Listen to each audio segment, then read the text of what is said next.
سلام و درود بر شما. حسین رحیمی هستم، معامله‌گر بازارهای مالی. با شما هستیم با ادامه دوره جامعه بازار کریپتوکارنسی. توی این ویدیو و در این قسمت قراره که یک کیف پول یاد بگیریم، کیف پول متامسک. برای اینکه این کارو بکنیم شما باید داخل مرورگر خودتون برید. اجازه بدید من این صفحه رو ببندم. میتونید هم اپلیکیشن خود متاماسک رو دانلود بکنید، هم میتونید متاماسک رو از مرورگر خودتون به مرورگر خودتون اضافه بکنید که من اول میام به مرورگر متاماسک رو که یک کیف پول هست اضافه میکنم. قبل از اینکه این کارو بکنم بذارید یه توضیح کوچیکی در مورد با خود متاماسک بدم. تقریبا از نظر شخصی خودم، شاید این دیدگاه اشتباه باشه، امنیت متاماسک کمی پایین تره. چرا پایین تره؟ به خاطر اینکه متاماسک وقتی که روی مرورگر شما بیاد خیلی راحت هکرها میتونن بهش دست پیدا بکنن و باش کار بکنن. من خودم اگر بخوام از متاماسک استفاده بکنم برای پرداخت ها و برداشت های سطحی این کار میکنم. برای گیمرها خوبه، برای کسایی که میخوان از سایت ها خرید بکنن و برای کسایی که تقریبا پول دم دستیشون رو میخوان بذارن توی کیف پول و باهاش تراکنش انجام بدن، کیف پول مناسبیه. ولی برای حجم سرمایه بالا در حال حاضر زیاد توصیه نمی کنم. ولی موقعیت و المان و آپشن فوق العاده متاماسک اینه که شما میتونید کیف پول های دیگر رو روی متاماسک لانچش بکنید. این یک قابلیت فوق العاده متاماسک هست. و قابلیت دیگه ای که داره که خیلی خوبه، هر ارزی که بخواید رو تقریبا متاماسک داره و شما میتونید ارزهای دیگر رو به متاماسک اضافه بکنید. برای اینکه بخواید یک کیف پول متاماسک بسازید کافیه برید توی قسمت ستینگ مرورگرتون. البته ستینگ هم نیاز نیستش، همینجا گزینه استیشن رو داریم. منیج استیشن رو میتونید پیدا بکنید یا سرچش بکنید. من قبل از اینکه برم توی قسمت ستینگ خب استیشن هم اینجا بود و نرفتم دیگه. میایید توی قسمت استیشن مرورگرتون و از اینجا متاماسک رو دانلود میکنید. من دارمش، میام چیکارش میکنم؟ میام اول این رو ریموو میکنم، یعنی پاکش میکنم. حالا یادم نمیاد این کیف پول توش پول بود یا نه، هرچی بود دیگه پرید، ولی من ریکاور فریزش رو نگه میدارم.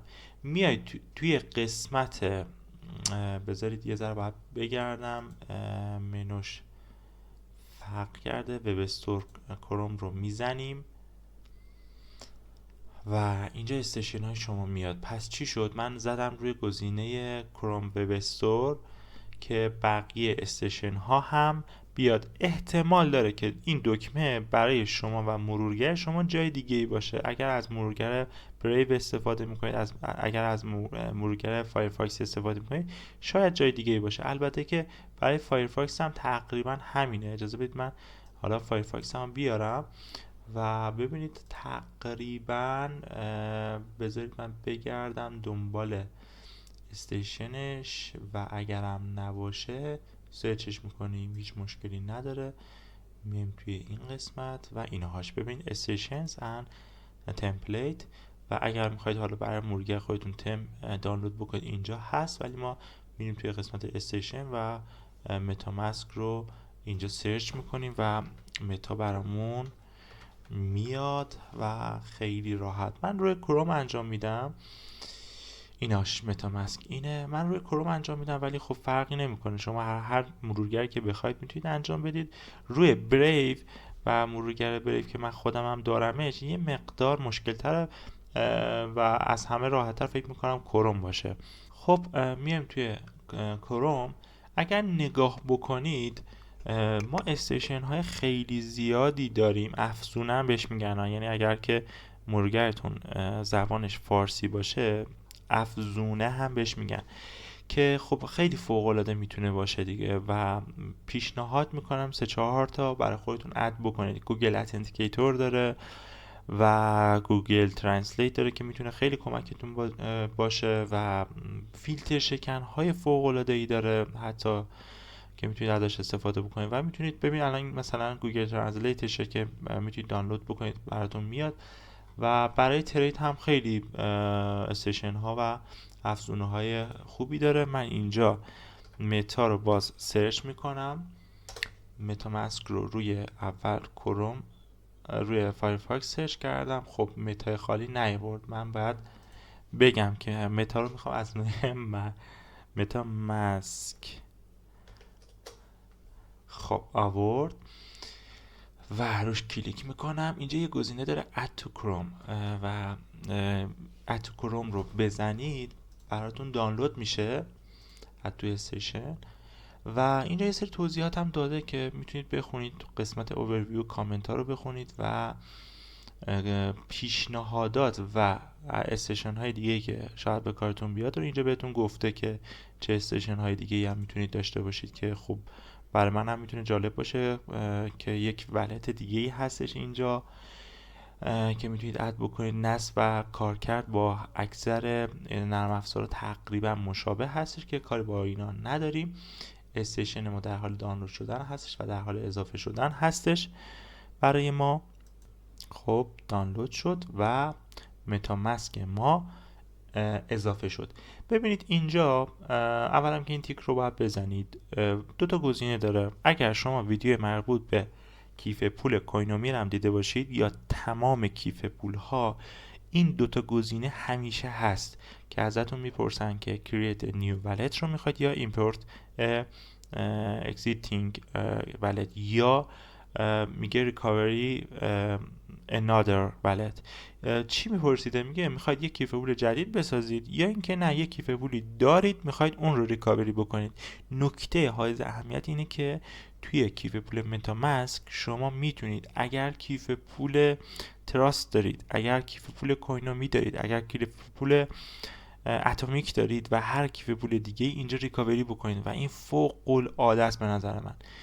خب این بذاریم جلوتر ببینیم چیه. هیچی. من کریت نیو والت رو میزنم. یه سری اینجا متن گفته که گفته never sell data ever. خب یه سری گفته توضیحات که اجازه بدید من هم یه سری توضیحات بهتون بدم. به هیچ عنوان ریکاوری فریز خودتون رو کلمه میگیریم که 12 کلمه‌ای هست که کلید کیف پول شماست، در اختیار کسی نذارید. کل دارایی شما و کل کیف پول شما همون 12 کلمه هستش. پیشنهاد میکنم که این 12 کلمه رو یک جا برای خودتون امن بذارید و به یک فردی که براتون امنه توضیح بدید که من یک کیف پولی دارم که ریکاوری فریزش مثلا توی قاف صندوق یا فلانجا هستش.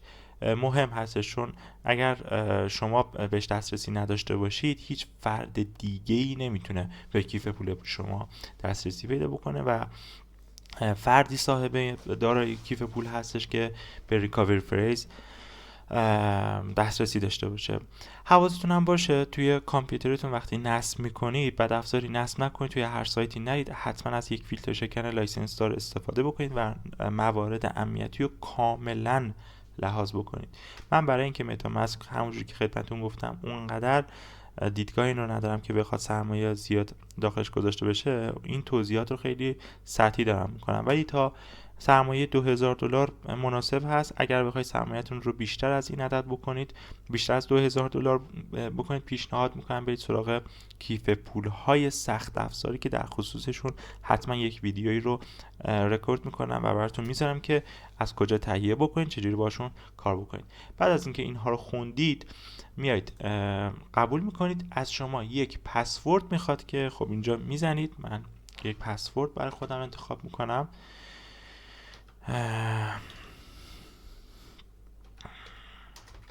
خب من اومدم هم از عدد استفاده کردم هم از حروف کوچیک و بزرگ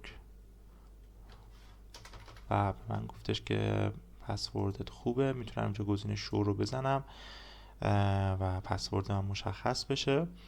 البته مهم نیست چون من با این کیف پول کار خاصی نمیخوام بکنم. کریت نیو والت رو میزنم و کیف پول من ساخته میشه. قبل از اینکه این کارو بکنید لرمور رو بزنید. یه سری قوانین داره که اونا رو بخونید، خالی از لطف نیست برای اولین بار.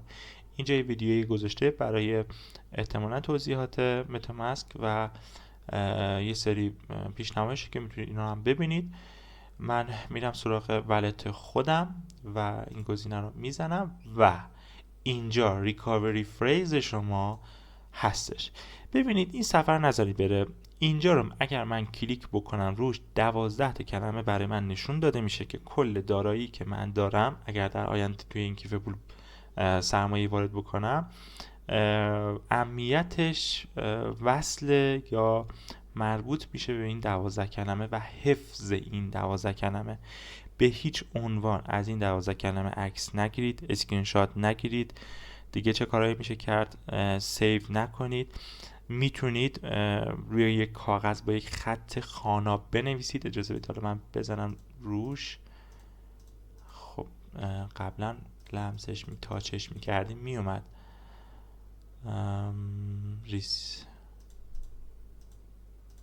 خب روی اون گزینه زدم اومد. قبلا باید میزدید روی صفحه براتون میومد، الان باید ریسیو رو میزدید. خب من اگه هیدن رو بزنم خب اینا رو شما نمیتونید ببینید، ولی حواستون باشه حتما تمام اینها رو با یک نظم و خیلی شفاف و خوانا بنویسید. یه سری کاغذ ها توی بازار هستش که دقیقا ساخته شدن برای نوشته شدن کیف پول ها. در ادامه تو ویدیوهای آینده بهتون نشون میدم که از کجا میتونید بخرید و چه جوری هستش. یه سری هولدر های نگهدارنده ریکاوری فریز هم هستن که خب توی آتش سوزی نمیسوزن، ضد ضربن و الی آخر که اونها هم بهتون میگیم.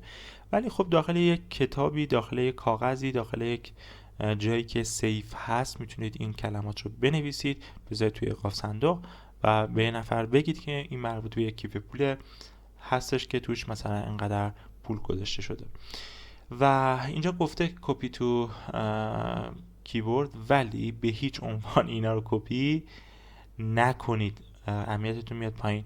میتونید یا بنویسید روی کاغذ یا چیز دیگه، یا نهایتا بیاید توی فایل نوتی سیوش بکنید و برای خودتون تو ایمیل بفرستید که باید حواستون باشه که ایمیلتون هم اهمیتش بالا باشه، یا اینکه اگر پرینتر داخل منزل دارید پرینتش بکنید. نرید بدید بیرون براتون پرینت بکنن، اهمیتش میاد پایین. خب من اینها رو یادداشت بکنم همین الان که دارم با شما صحبت میکنم. این همه تایم گذشت یادداشت نکردم. خب اجازه بدید، تموم شد تقریبا. نکست رو میزنم. ببینید از من پرسیده که این واژه‌هایی که بود 3 تا جا خالی داده، میخواد مطمئن باشه که من با دقت نوشتم. خب گزینه 3 فال بود، به معنی فکر میکنم پاییز اگر اشتباه نکنم البته، و سابجکت هم برای 4می بود. سابجکت من یه دستی دارم می نویسم روی کیبورد، سرعتم پایینه، و گزینه 8 جار بود، GAR. خب کانفرم رو که بزنم از من تایید میکنه و کیف پول من ساخته شد. و اینجا هم یه سری داره توضیحات میده که چیکار بکنیم که بیاد این بالا. ما هم انجامش میدیم. میگه پینش بکن، اینیبل میکنیم. میگه 99.5% موفقیت آمیز بوده. سیف یو مانی، میگه پولتو نگه میداریم. و میگه که حالا یه سری توضیحات هم داده، اینیبل رو میزنیم و کیف پول ما ساخته شده. از این بالا توی قسمت استیشن هاتون میتونید این گزینه پین رو بزنید که این بالا براتون متامسکتون بیاد. اگر خواستید استیشن دیگه هم اضافه کنید از قسمت منیج استیشن میتونید این کار رو انجام بدید و خیلی راحت کارتون رو پیش ببرید. خب بریم در مورد با خود منوی کیف پول متامسک صحبت بکنیم که خیلی مهمه. اینجا قسمت اوورویو و داشبورد شما هستش، داره دارایی شما رو به اتریوم نشون میده که چقدر شما اینجا پول دارید و مقدار تقریبی دلاری رو هم بهتون نشون میده که چند دلار تو کیف پولتون دارید. خب من کیف پول رو همین ساختم و موجودیش 0. اینجا بلاک چینش رو گفته که الان کیف پول شما نتورکش یا شبکش اتریومه. بهتون میگم اگر بخواید اد نتورک بکنید و شبکه های دیگه و بلاک چین های دیگه رو به کیف پول خودتون اضافه بکنید چیکار باید بکنید. این قابلیت تقریبا توی کیف پول دیگه خیلی ضعیف تر هستش و متاماسک خیلی قوی تر این قضیه رو داره. حالا مثلا تراست همین گزینه رو داره که شما میتونید نتورک های دیگر رو بهش اد بکنید و این فوق العاده است که شما بتونید بلاک چین های دیگر رو بجز اتریوم، خب اتریوم رو که داره، بجز اتریوم میتونید اضافه بکنید که بهتون میگم چجوری این کارو بکنید.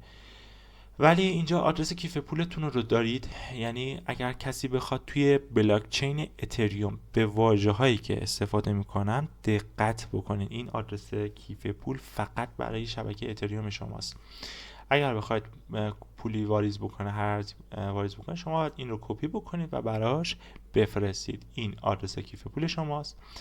اگر شما بخواید یک کیف پول متاماسک دیگه ای اد بکنید، از اینجا خیلی راحت میتونید کرییت والت رو بزنید. اینجا باز میپرسه ازتون که نیو اکانت میخواید یا ایمپورت اکانت میخواید، یعنی یه اکانت از قبل داشتید میخواید اینجا واردش بکنید با اون ریکاوری فریز که 12 کلمه بود یا 24 تا کلمه، میتونید اینجا اضافه بکنید یا یه دونه کیف پول جدید بسازید که تا هر چقدر که بخواید میتونید اینجا کیف پول بسازید. ما نیازی نداریم و آدرس کیف پول هم بهتون گفتم.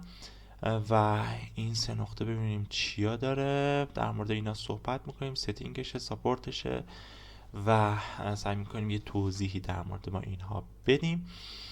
اجازه بدید قبل از اینکه منوهای پایین رو بگیم بریم اضافه کردن شبکه رو به متاماسک خودمون یاد بگیریم. برای اینکه این کار رو بکنیم نیاز داریم که یه سایت دیگه رو بیاریم بالا که اسمش سایت چین لیست هست.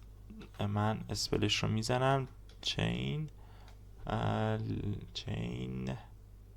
یه دونه آورده برای من، چین لیست. خب حواستون باشه که chainlist.org باشه. این پایینی است، بالایی نیستش فکر میکنم. بله خودشه، خود سایت. حواستون به آدرس های سایتی باشه. خب اینجا میتونید چیکار بکنید؟ کانکت والت بکنید، یعنی کیف پول خودتون رو که این بالا هست به این سایت متصل بکنید. برای گیم بازی کردن یا هر سایتی که بهتون پول میده یا باید واریزی داشته باشید، به همین صورتی که الان میخوام کانکت بکنم میتونید کانکت رو بزنید. و خب اینجا من کانکت رو میزنم. احتمالا از من پسوردم رو یه بار دیگه بخواد، یه مقدار طول میکشه ولی انجامش میدم. اینجا میگه که کدوم نتورک و کدوم شبکه رو توی بلاک چین کیف پولتون اد بکنم. من این اکانت رمو که یه دونه تک اکانت رو میخوام انجام بدم، نکست رو میزنم و به همین راحتی وصل شد. از من پسورد هم نخواست، ولی اگر پسوردم میخواست خب میدادم بهش.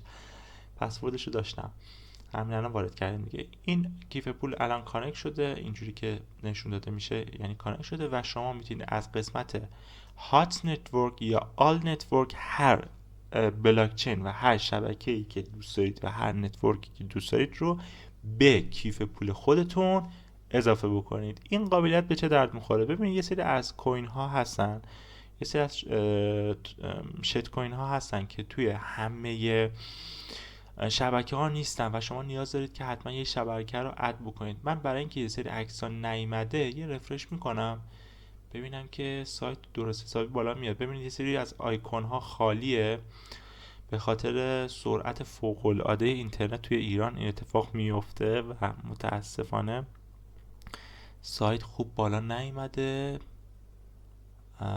من رفرشش هم کردم، تغییری ایجاد نشد و اشکال هم نداره. اگر بخواید بلاکچین آوالانچ رو اد بکنید کافیه که من اینجا کانکت برای دیگه نیستش، یه بار دیگه باید این کار رو بکنم. ببخشید کانکت شد.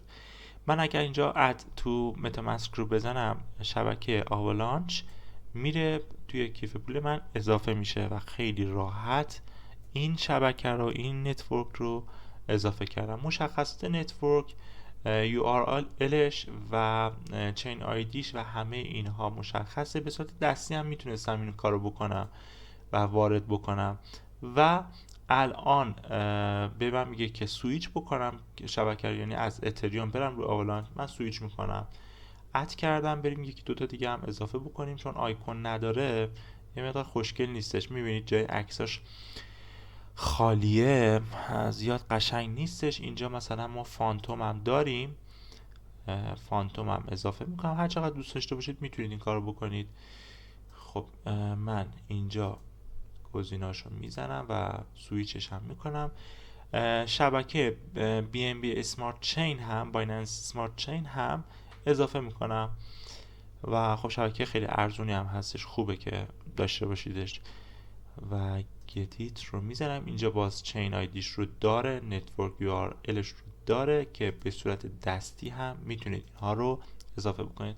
به همین صورتی که گفتم شبکه ترون، شبکه نمیدونم هر چیزی که اینجا دارید میبینید رو اگر به کارتون میاد، ماشاءالله تا دلتون بخواد نتورک داریم و بلاک چین. ببینید بایننس اسمارت چین هم اینجا هست که فکر میکنم اضافه کردیم، نه اون به 20 بودیم، به 2 فکر میکنم. و هر چقدر بریم پایین میبینید که شبکه هست. پس اگر بخواید یک شبکه رو به کیف پولتون اضافه بکنید به همین صورت که گفتم خدمتتون انجام میشه و کیف پولتون رو میتونید اضافه بکنید. همونجور که میبینید توی سلکت نتورک من شبکه هایی که آوردم اینجا نشون داده میشه. یه دونه اینجا شو تست نتورک داره که شما میتونید یک کیف پول تست بسازید برای خودتون که اجازه بدید من این کارو بکنم. چه فرقی میکنه؟ اینجا احتمالاً بهتون پول میده، یعنی بهتون یک پولی میده که بتونید توش ترید بکنید، انتقال بدید. من اینجا بیام ایمپورت بزنم توکن رو، مثلا بزنم توکن USD تی رو بزنم، توکن کوین آدرس. اینجا آدرس میخواد، باید آدرس کیف، آدرس توکن رو بزنیم که خب اینجا باید من بیام. البته از سایت کوین مارکت کپ هم میتونم این کارو بکنم. خب اینو سعی میکنم بعداً بیام بهتون نشون بدم آخر ویدیو، یادم نره، چون گزینه خیلی خوبیه هم هست. میتونیم همینجا یک تراکنشی هم انجام بدیم. از من کانترکت میخواست اون قسمت که من اومدم توی سایت کوین مارکت کپ و کانترکت تتر رو بر خودم کپی میکنم که بیاد توی کیف پول من اضافه بشه. اگر بتونیم ارز اضافه بکنیم که خب خیلی بهتر میشه. من از اینجا یه خطایی داد به من ایمپورت و یه مقدار من باید با این تست بکنم. یه جایی مشکل داره که من خب بذارید ببینم. اینجا گفته توی شبکه، ببین انواع اقسام شبکه ها رو داده دیگه. خب من اگر بخوام این کانترکت رو برای شبکه چه میدونم بایننس اسمارت چین کپی بکنم، احتمالا به خاطر چینش داره ایراد میگیره، به خاطر اینکه تستش هستش این کار رو داره میکنه. خب توکن سمبولش چیه؟ USDT و توکن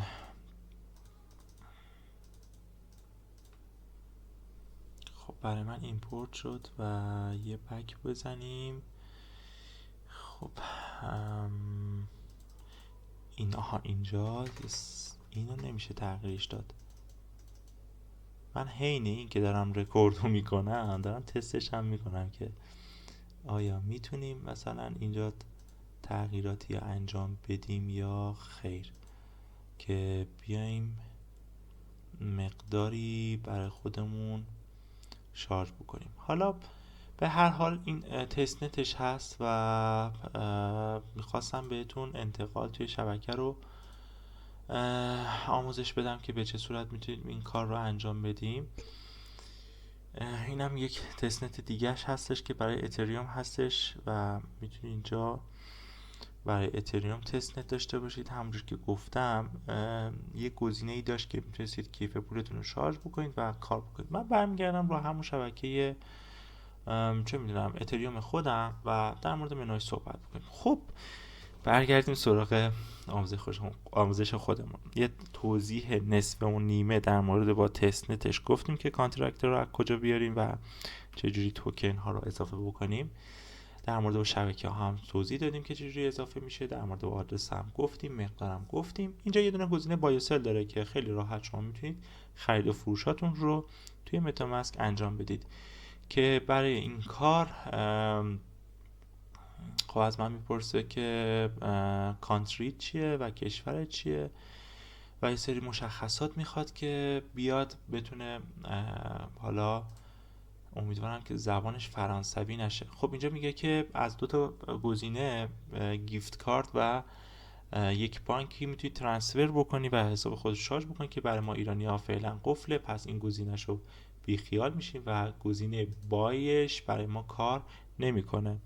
گزینه سند چیه؟ اگر شما بخواید به یک کیف پول دیگه یا یک مقصد دیگه یا یک صرافی یا بروکر یا یک سایت دیگه پول و ارز انتقال بدید، میتونید اینجا گزینه سند رو بزنید و برید آدرس کیف پول اون مقصد رو اسکن بکنید یا کپی پیست بکنید. اگر بخواید اسکن بکنید از این گزینه استفاده میکنید و میتونید اون QR کد رو اسکن بکنید و برای اون آدرس هر ارزی که بخواید رو ارسال بکنید. توی نقل و انتقالاتی که برای ارزها میخواید انجام بدید حواستون به شبکه و آدرس کیف پول باشه. اگر بخواید دریافت بکنید هم، یعنی یک فرد دیگه‌ای بخواد به شما یک ارزی رو بفرسته، این کیف پولتون هست، فقط حواستون باشه که شبکه‌تون اتریوم در حال حاضر. یه گزینه سواب داره که تقریبا یه جورایی مثل اکسچنجه و میتونید شما ارزها رو با هم سواب بکنید. اگر اتریوم دارید میتونید این اتریومتون رو تبدیل بکنید مثلا به یک توکن دیگه ای که هر توکنی که دوست دارید میتونه اتفاق بیفته. مثلا اتریوم میتونید تبدیل کنید به تتر و اینجا میتونید کارتون رو انجام بدید. به منتهای مراتب حواستون باشه که استیپیج بالایی داره. خب اینجا میره تو سایت خودش و این کار رو میکنه و اینجا سلکت توکن هم داره. این گزینه بریجشه، بریجش رو فعلا نمیخوایم بریم داخلش. این گزینه سواپش هستش و من اینجا مثلا میذارم 2 تا مثلا بیت کوین رو که میشه $6000 بیا برای من سواب بکن، چون بالانس ندارم این کار رو من انجام نمیده. و گفته که حدوداً یه سری اطلاعات داده، کارمزدش میشه این مقدار، ماکسیموم کارمزدش میشه $21 و اینجا یه تنظیماتی داره که میگه اسلیپیج تا چقدر باشه. میگه اسلیپیج رو 2% باشه، احتمالا اگر 2% باشه تراکنشتون دیرتر انجام میشه، ولی اگر بهش اجازه بدید که اسلیپیج بیشتری داشته باشه، یعنی شکاف بین خریدار و فروشنده بیشتر از حدوداً 3% باشه، اشکالی نداشته باشه، میتونید این گزینه رو بزنید.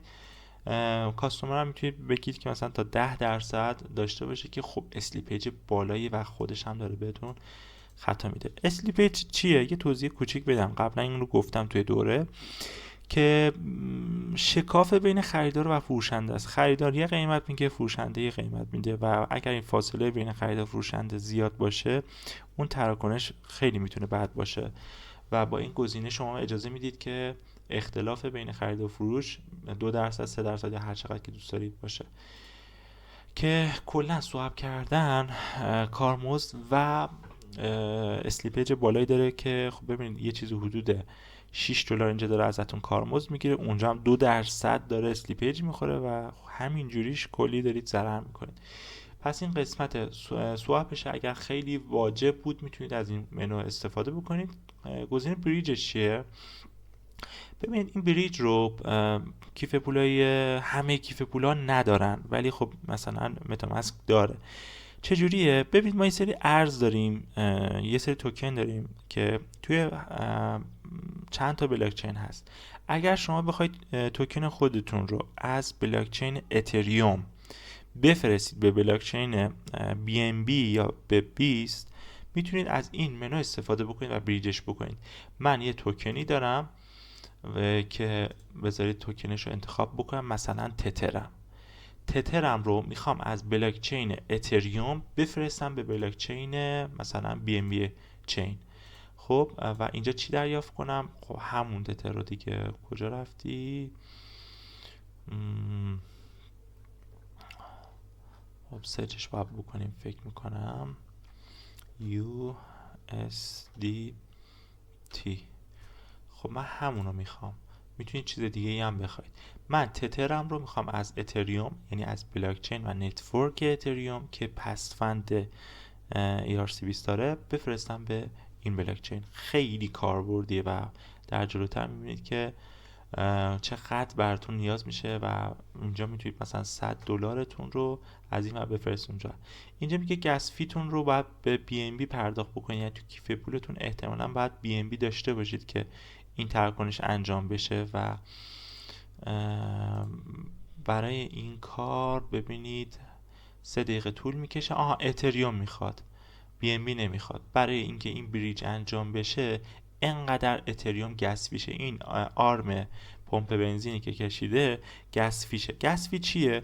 گس فی یک کارمزدیه که بر اساس بلاکچین داده میشه، یعنی اگر نتورکتون اتریومه گس فیش اتریومه، اگر نتورکتون BNB گس فیش باید با BNB پرداخت بشه و اگر نتورکتون ترون هستش گس فیش و کارمزد انتقال شبکش باید ترون باشه و باید انقدر باشه. با بست پرایس این کار رو انجام میده و این ور 100 تا بزنید اون ور 98 رو انقدر دریافت میکنید که خب خوبه، به نظر من معقول هستش، میارزه که میتونید این کار رو انجام بدید. این هم در مورد با بریج کردن. بریم توی منوی پایینی که تقریبا این منو جدید هستش برای کیف پول که اینجا استیکینگش رو داره. اینجا میتونید مطالعه بکنید که چه استیک هایی رو میتونید انجام بدید. در مورد با استیکینگ و استیک کردن کامل توضیح دادم قبلا. ویدیوی قبلی رو اگر ببینید متوجه میشید که شما میتونید بیاید توی کیف پول خودتون یک دارایی رو نگه دارید و سود بگیرید و اینجا میتونید بیاد ببینید که چه ارزهایی رو میتونید استیک بکنید. حالا اینجا مثلا ماتیک رو داره، بلاکچین ماتیک هستش و میتونید استیکش بکنید. برای اینکه این کار رو بکنید بایستی توی کیف پولتون خب ماتیک باشه و بیاید این ارز رو بگیرید که قرارداد استیکینگشه و مطالعه باید بکنید. در مورد با استیک کردن سعی میکنم ویدیوی جداگونه بگیرم. چرا؟ چون همین الان ویدیوی ما نیم ساعت شد که منوهای متامسک رو گفتم. اگر بخوام توضیح بدم که چجوری استیک بکنید، توی چه قراردادی بمونید، توی چه بازه زمانی بمونید، خیلی طول میکشه و تقریبا اینجا نمیتونیم بهش بپردازیم. پس در مورد بای و سلش صحبت کردیم که ما ایرانی ها چون گیفت کارت نداریم و نمیتونیم ارزا هویت بکنیم، اینجا برای ما تقریبا قفله، نمیتونیم استفاده بکنیم. انشالله که یه روزی برای ما قابل انجام بشه. سواپش رو صحبت کردیم که میتونید یک انتقال و یک چنجی داشته باشید اینجا، منتها کارمزد و اسلیپیج بالایی داره. پیشنهاد نمیکنم. بریجش برای انتقال یک توکن از یک بلاکچین A به یک بلاکچین B هستش بر اساس نیاز شما که گس فیش رو باید پرداخت بکنید. استیکینگش رو صحبت کردم. سند و ریسیوش هم که خب صحبت کردم که اگر بخواید یه چیزی رو ارسال بکنید از این گزینه استفاده میکنید، اگر بخواید یک چیزی رو دریافت بکنید که خب از این گزینه استفاده میکنید. چون کیف پول من کانکت نیست اینجا برای من هیچی نیاورد. بریم سراغ این صفحه رو ببندم. در مورد با چین لیست هم صحبت کردم دیگه. تقریبا منوهاش رو صحبت کردیم و که چجوری میشه کار کرد با ارزم به حضورت که متامسک. توکن هاتون رو اینجا نشون میده. اگر بیاد NFT هاتون رو اینجا نشون میده که اگر توی کیف پولتون NFT بخواید نگه دارید توی این قسمت نشون میده و توی این قسمت هم همه چیزی که دارید رو نشون میده و زیاد چیز سختی نیست. پروفیت رو هم پروفیت بود تو قسمت داشبورد نشون میده که احتمالاً پورتفولیوه که بهتون نشون میده که یه اوورویویه که نشون میده که بذارید کانکت بکنم، من اشتباهی خوندم که یه صورت کلی از کیف پول نشون میده که جذاب هم هستش. این هم حالا میبندیم، کار خاصی بهتون نداریم که اینجا توکناتون رو نشون میده، شبکه ها رو بهتون نشون میده، NFT هاتون. اگر ارزی تو حوزه دیفای داشته باشید و قراردادی داشته باشید اینجا بهتون نشون میده. ترانزکشن هاتون رو اینجا نشون میده و اسپندینگ هاتون رو که احتمالاً بر اساس قرارداد و معاملات انجام نشده و تراکنش هایی که هنوز انجام نشده اینجا نشون میده. ساپورتش هم این بغل سمت راسته که اگر سوالی داشته باشید میتونید از ساپورتشون بپرسید. تقریبا سعی کردم همه موارد رو بهتون بگم و تقریبا چیز دیگه ای نداره. اگر بخواید یک کیف پول دیگه ای رو بیارید یا یک شبکه دیگه رو بیارید، اد کانکتش اینجاست و میتونید یک کیف پول دیگه اینجا بیارید بر اوورویو خودتون که اینجا داشته باشید. و اینجا هم اگر توی این کیف پولتون شبکه دیگه داشته باشید براتون میاره. داشبورد رو صحبت کردیم. حالا چون کیف پولمون اد شد اینجا دیگه بریج و اینا رو همه رو میاره، یعنی خیلی قشنگ اینجا میاره. میگه ماکسیمم اسلیپیجی که مثلا برای بریج انجام میدی 0.5% باشه، 3% یا کاستوم باشه که به صورت دستی میتونید وارد بکنید و دیگه یه مقدار خودتون هم بچرخید خیلی چیز دستتون میاد. اینجا مثلا هیستوری بریجاتون رو نشون میده. اگر مثلا 10 تا بریج داشته باشید، 15 تا بریج داشته باشید، بهتون یک تاریخچه نشون میده. احتمالاً همین قضیه رو توی قسمت سواپ داریم ما که بهتون نشون میده که سواپتون چی بوده. اینجا اسلیپیج سواپتون رو نشون میده. حالا اد من اومدم اینجا نشون نمیده دیگه هیستوری سواپ ها رو، احتمالا یه دیگه نشون میده. و استیکینگ هم به همین صورت لیکوید استیکینگ رو اینجا داره که باز میگم برای اینجا باید یه ویدیو جداگانه بگیرم چون همین الان حجم ویدیو اومد بالا. و این بود آموزش کیف پول. نصب کردن نرم افزارش هم کار خاصی نداره، راحت میتونید این کار رو انجام بدید و توی کامپیوتر خودتون داشته باشید.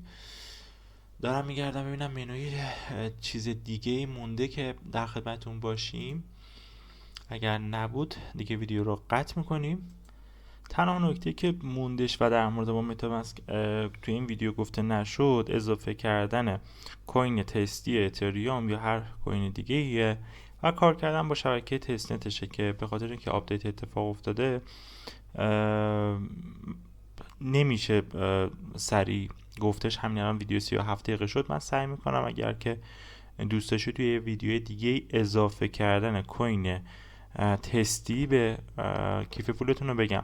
به چه درد میخوره؟ به این درد که شما بتونید حالا با یک ارز یا توکن تستی تراکنش انجام بدید و یاد بگیرید چجوری انتقالات رو انجام بدید و خیالتون راحت باشه و هیچ ارزش و هیچ چیزی هم نمیاد. من میتونستم مثلا اینجا برای خودم اتریوم اضافه بکنم توی شبکه تست نتش که راههای خیلی زیادی داره، باید 2-3 تا راه داره که من یکیش میتونه ماین کردنشون باشه، یکیش میتونه پیغام دادن به خود متاماسک باشه و رفتن توی سایتشون که میتونید آدرس براتون رو بدین و توکن تست رو براتون بریزن و زیاد کارایی نداره، صرفا جهت این که شما یاد بگیرید چجوری سند و ریسیو رو انجام بدید. امیدوارم که از دیدن این ویدیو استفاده لازم رو برده باشین. فرصت و پربرکت باشید.